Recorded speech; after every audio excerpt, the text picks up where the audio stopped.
బురదా నుండి బువ్వను తీస్తే కమ్మాగుందని తిన్నరు.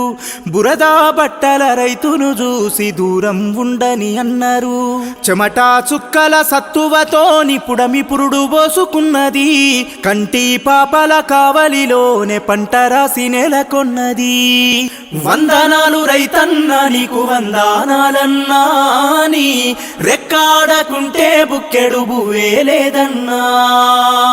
వందనాలు రైతన్నా నీకు వందనాలన్నా, నీ రెక్కాడకుంటే బుక్కెడు బువ్వే లేదన్నా. మట్టి సోపతిగాడ జోడెడ్ల జతగాడ, మండు టెండల నీడ అర్తి అప్పుల జాడ, పూనాసవను కూడా యాసంగి చలికాడ, పసిరి మొక్కలు వాడ నింగి